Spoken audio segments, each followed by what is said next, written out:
Hi friends, स्वागत करती हूँ आपका। प्राचीन समय की बात है, एक बहुत ही दान पुण्य करने वाला राजा था। उसने एक बार ब्राह्मणों को भोजन करने के लिए अपने महल में बुलाया। राजा के आदेशानुसार ब्राह्मण भोज का आयोजन किया गया। 56 भोज महल के खुले आंगन में बनवाए गए। उसी वक्त अनजाने में एक हादसा हो गया। खुले में पक रही रसोई के ऊपर से एक चील अपने पंजों में जिंदा सांप दबोचकर निकल रही थी।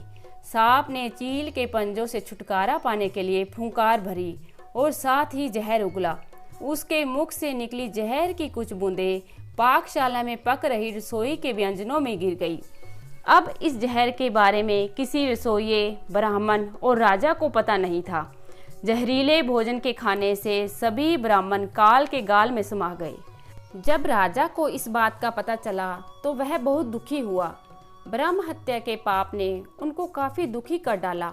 ऐसे में सबसे ज़्यादा मुश्किल खड़ी हो गई यमराज के लिए कि आखिर इस पाप का भागी कौन है और ब्रह्म हत्या के पाप के लिए किसको दंड दिया जाए।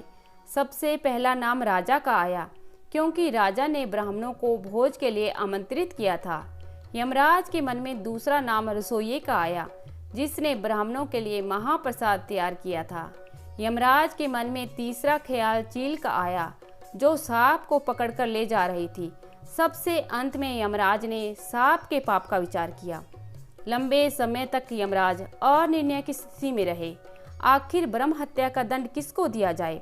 घटना के कुछ समय बाद कुछ ब्राह्मण राजा से मिलने के लिए उसके महल में जा रहे थे। ब्राह्मणों ने एक महिला से महल का रास्ता पूछ लिया। तब महिला ने ब्राह्मणों को रास्ता बताते हुए कहा, देखो भाई, जरा ध्यान से जाना, वह राजा ब्राह्मणों को खाने में जहर देकर मार देता है। महिला बिना सोचे समझे राजा की निंदा करने लगी। ऊपर यमराज यह सब देख रहे थे। जैसे ही महिला ने अपनी बात खत्म की, यमराज ने फैसला कर लिया कि मृत ब्राह्मणों के पाप का फल इस महिला के खाते में जाएगा और यह दंड भोगेगी। यमदूतों ने यमराज से पूछा, महाराज ऐसा क्यों? तब यमराज ने कहा, जब कोई व्यक्ति पाप करता है तो उसको पाप कर्म करने में बड़ा आनंद आता है। ब्राह्मणों की मौत से न तो राजा को, न रसोइये को, न चील को और न सांप को आनंद आया। ये सभी इस अपराध से अनजान थे।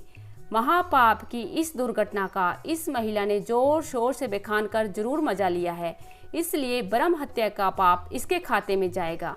तो फ्रेंड्स, यह कहानी हमें यह सिखाती है कि जीवन में कभी भी किसी की निंदा नहीं करनी चाहिए, हमेशा अच्छा ही बोलना चाहिए।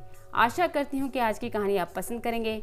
अगर अच्छी लगे तो चैनल को सब्सक्राइब और लाइक करना मत भूलिएगा। धन्यवाद।